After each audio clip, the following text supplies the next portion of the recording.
الحمد لله الحمد لله وكفى وسلام على عباده الذين اصطفى أرسله بالحق بشيرا ونذيرا وداعيا إلى الله بإذنه وسراجا وقمرا منيرا أما بعد فأعوذ بالله من الشيطان الرجيم بسم الله الرحمن الرحيم الحمد لله আল্লাহ পাকের লাখ কোটি শুকরিয়া যে রব্বে করিম আমাদেরকে দুনিয়ার সমস্ত কাজ থেকে ফারেক করে একমাত্র আল্লাহকে সন্তুষ্টি করার উদ্দেশ্যে জুমার দিন আল্লাহর ঘরে এসে বসার তৌফিক দান করেছেন।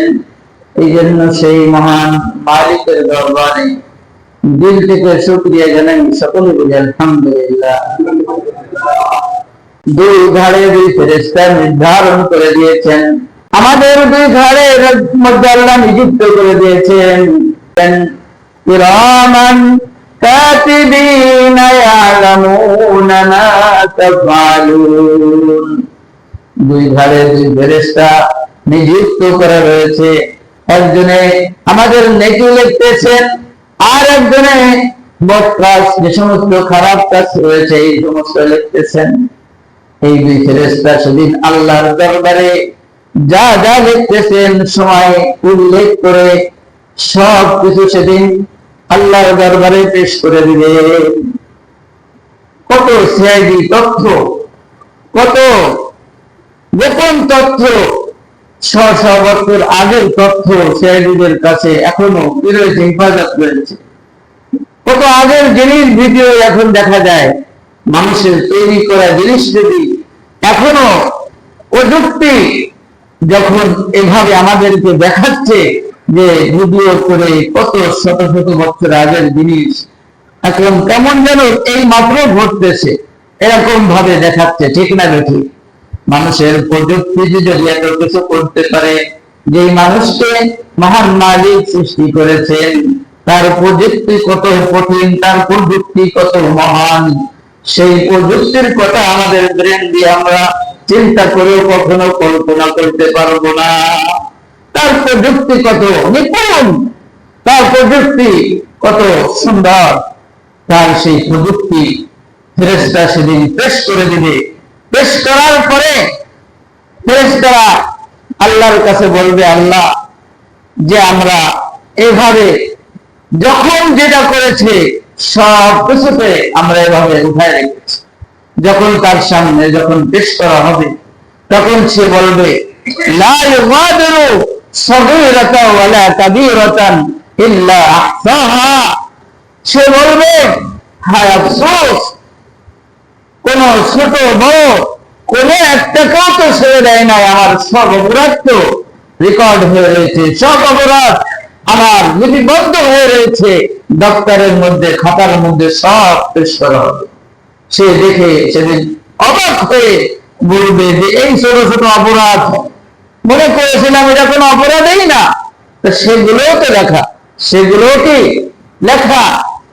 লা ইউগাদিরু সগীরাতান ওয়ালা কাবীরাতান ইল্লা আহসাহা। ছোট বড় কোনোটাকেই ছাড়বে না, সব অপরাধকে লেখা হবে। লেখার পরে যখন আল্লাহ রাব্বুল আলামিনের সামনে ফেরেশতারা যখন পেশ করবেন, রব্বে কারীমের দরবারে যখন পেশ করে দিবেন, তখন আল্লাহ রাব্বুল আলামিন বান্দাকে ডেকে বলবেন, বান্দা ইকরা। ইকরা মানে কি? পড়ো। ইকরা মানে কি? পড়ো। আল্লাহ রাসূলের কাছে প্রথমে এই আয়াত নাযিল হয়েছে, ইকরা মানে পড়ো। আল্লাহ এই কথা আরেক আয়াতের মধ্যে বলছেন, ইকরা, হে আমার বান্দা তুমি পড়ো।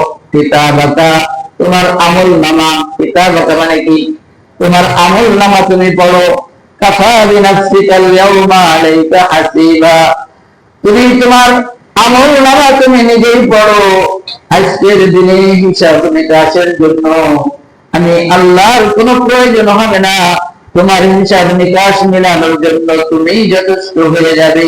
তুমি ভালো কাজ কয়টা করেছো আর খারাপ কাজ কয়টা করেছো, এটা হিসাব নিকাশ করে মিলাও। যদি তোমার ভালো কাজের সংখ্যা বেশি হয় তাহলে তুমি জান্নাতি, আর যদি তোমার খারাপ কাজের সংখ্যা বেশি হয়ে যায় তুমি জাহান্নামী। আজকে হিসাবের জন্য আমার আর লাগবে না, তোমার হিসাব তুমি নিজেই করো। ইকরা কিতাবাকা কাফা বিনাফসিকা আল-ইয়াওমা আলাইকা হাসিবা। তো ফেরেশতারা আল্লাহর দরবারে যখন তার কিতাবকে, তার আমলনামাকে পেশ করবে, তখন সেই বান্দা, সেই ফেরেশতা, আল্লাহ রাব্বুল আলামিন বান্দাকে ডেকে বলবেন, বান্দা তোমার আমলনামা তুমি নিজেই পড়ো, তোমার আমলনামা তুমি নিজেই পড়ো। এই জন্য যখন যে কাজ করি খুব সতর্কতার সাথে করার দরকার, ঠিক না দেখি? যে দুনিয়ার কোন মানুষে দেখতেছে না, ঠিক আছে, কিন্তু দুই ধারে দুই ফেরেশতা রয়েছে, তারা তো দেখতেছেন, এই ঠিক না দেখি? আল্লাহ দেখতেছে। এই জন্য যারা আল্লাহওয়ালা তারা সব জায়গায় আল্লাহকে দেখে। এই জন্য কোন গুনার কাজ তারা করতে পারে না, সব জায়গায় তারা আল্লাহকে দেখে। বলেন সুবহানাল্লাহ। এক পীরের দরবারে এক মুরিদ এসে পীরের কাছে খুব প্রিয় হয়ে গেছে। পুরানো মুরিদ যারা, তারা বলতেছে, হুজুর আপনার দরবারে আমরা এতদিন থাকলাম, আপনার কাছে আমরা এত প্রিয় হতে পারি নাই, কয়দিন এসে পারলো না, সে আপনার কাছে এত বেশি প্রিয়। এত সুন্দর প্রশ্ন করেছে, পীর সাহেব তো আটকে গেছে যে আসলে তো ঠিক, এরা আমার কাছে বছর বছর ধরে রয়েছে, যুগ যুগ ধরে আমার সুরবাতে রয়েছে, আর সে আসার সাথে সাথে সে আমার প্রিয় হয়ে গেল, এ কথার উত্তর কিভাবে দিবে? পীর সাহেব বলছেন, ঠিক আছে, তোমাদের কথার উত্তর আমি দিচ্ছি। প্রত্যেককে ডেকে বলেছেন, তোমরা এক একটা মোরগ নিয়ে, একটা মুরগি নিয়ে চলে যাও এমন জায়গায় যে জবে করে নিয়ে আসবে, কেউ যাতে না দেখে। এভাবে প্রত্যেককে দিয়ে দিয়ে বলেছে, তোমরা আলাদা আলাদা ভাবে চলে যাও। আলাদা আলাদা ভাবে চলে গিয়েছেন, এক একজন এক এক জায়গায় এমন অন্ধকারে জবে করেছেন যে কেউ যাতে না জানে। পীর সাহেব বলেছেন কেউ যাতে না জানে। সবাই জবে করে এনে পীর সাহেবের কাছে সে হাজিরা দিয়েছে, হুজুর আমি এমন জায়গায় জবে করেছি, কোন পৃথিবীর কোন মানুষের জানে নাই, কেউ দেখে নাই, কোন কি শব্দ হয় নাই, এমন ভাবে আমি জবে করেছি, খুব খুব অত্যন্ত সতর্কতার সাথে আমি জবাই করেছি। আপনার কথা মানতে গিয়ে আমি সব আপনার কথা মতো আমি সুন্দরভাবে জবাই করে এনেছি। সবাই জবাই করে মুরগিটা এনে পীর সাহেবের কাছে হাজিরা দিয়েছেন। আর ওই নতুন মুরিদ সে ওই জীবিত মুরগি এনে পীর সাহেবের কাছে হাজিরা দিয়েছে। পীর সাহেব বলতেছেন, কিরে বাবা তুমি কেন জবাই করলে না? তখন সেই পীর সাহেবের নতুন মুরিদ বলতেছে, হুজুর আমি যখন এই মুরগি নিয়ে জবাই করতে গেলাম, যতই যেখানে যাই, যত অন্ধকারে যাই না কেন, সেখানে দেখি আমার আল্লাহর সাথে রয়েছে। পৃথিবীর কোন মানুষ না দেখলেও আমার আল্লাহ দেখতেছেন, এই জন্য আমি এই মুরগি জবাই করতে পারি নাই। বলেন সুবহানাল্লাহ। প্রমাণ হয়ে গেল, পুরো মুরিদরা তার জবাব পেয়ে গেল, তাদের প্রশ্নের জবাব পেয়ে গেল। আল্লাহ কোরআনের মধ্যে বলেছেন, আল্লাহু মাআকুম আইনামা কুনতুম, আমি তোমাদের সঙ্গেই থাকি, তোমরা যেখানে যে অবস্থায় থাকো না কেন আমি তোমাদের সঙ্গেই থাকি। আল্লাহর সেই আল্লাহর ওলি, আল্লাহর বান্দা যখন যেখানে গিয়েছে সেখানে গিয়ে আল্লাহর উপস্থিতি, আল্লাহকে দেখতে পেরে আল্লাহর সামনে কিভাবে সে জবাই করবে, জবাই না করে জীবিত মুরগি এনে পীর সাহেবের দরবারে হাজিরা দিয়ে আমি তো যেখানে যাই সেখানেই আমি আমার আল্লাহকে দেখতে পেয়েছি, অর্থাৎ আমি এই মুরগি জবাই করতে পারি নাই, আপনি যে অবস্থায় দিয়েছেন সেই অবস্থায় আমি আপনার দরবারে ফিরাই দিতে বাধ্য হয়েছি। এই জন্য যখন আমরা যে অপরাধ করি না কেন মনে করতে হবে আমার সঙ্গে কে আছে? আল্লাহ আছে। দুনিয়ার কোন মানুষ না দেখে দুনিয়ার কোন নেতা নেত্রী না দেখুক, আমার আল্লাহ দেখতেছে। কে দেখতেছে? আমার আল্লাহ দেখতেছে। কারণ কিয়ামতের দিন যখন একজন মানুষ দুনিয়া থেকে যখন বিদায় নিয়ে যায়, আল্লাহর কোরআনের মধ্যে আল্লাহ বলছেন, ফামা বাকাত আলাইহিমুস সামাউ ওয়াল আরদ, আসমান জমিন তার জন্য কাঁদতে থাকে। বলেন সুবহানাল্লাহ। যদি আল্লাহ ওয়ালা হয়, আসমান আর জমিন তার জন্য কাঁদতে থাকে। আল্লাহ, তোমার এই ভালো বান্দা আমার বুকের উপরে চলতো, আমি কত গৌরব অনুভব করতাম। আমাকে আমার বুকের উপরে তোমার এই গোলাম ছিল, তুমি তাকে যত সময় পর্যন্ত জান্নাতে না দেবা তত সময় পর্যন্ত আমি কান্দা থামবো না। বলেন সুবহানাল্লাহ। আল্লাহ বলেন, জমির আসমান তোমাদের কান্দা থেমে দাও, আমার গোলাম আমার গোলামি করে, আমার হুকুম পালন করে, আমার গোলামি করে দুনিয়া থেকে গেছে। আমার বান্দার পিছনের সব গুনাহ আমি আল্লাহ মাফ করে দিলাম।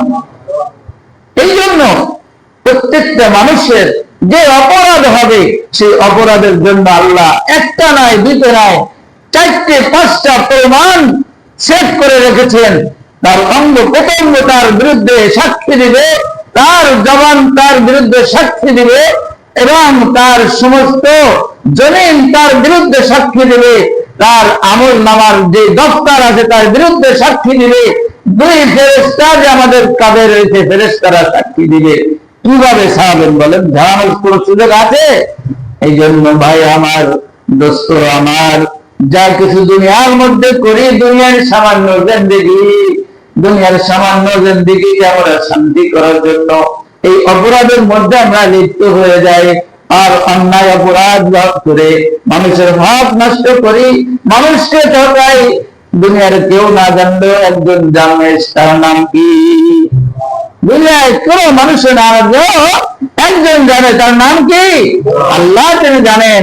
এই জন্য আমাকে প্রত্যেকটা কাজ করার আগেই চিন্তা করতে হবে, আমার আল্লাহ জানতেছে আমি যা কিছু করতেছি।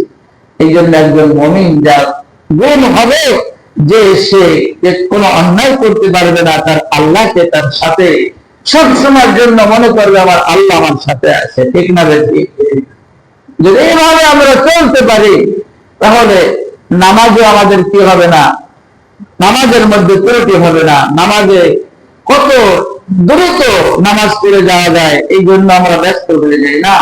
নামাজের যে হক আছে, নামাজের যে সুন্নাহ আছে, এগুলো সঠিকভাবে আদায় না করলে, আল্লাহ রাসূল বলেছেন, সব থেকে বড় চোর হচ্ছে যে নামাজে চুরি করে। সব থেকে বড় চোরকে যে নামাজে চুরি করে। কে বলেছেন?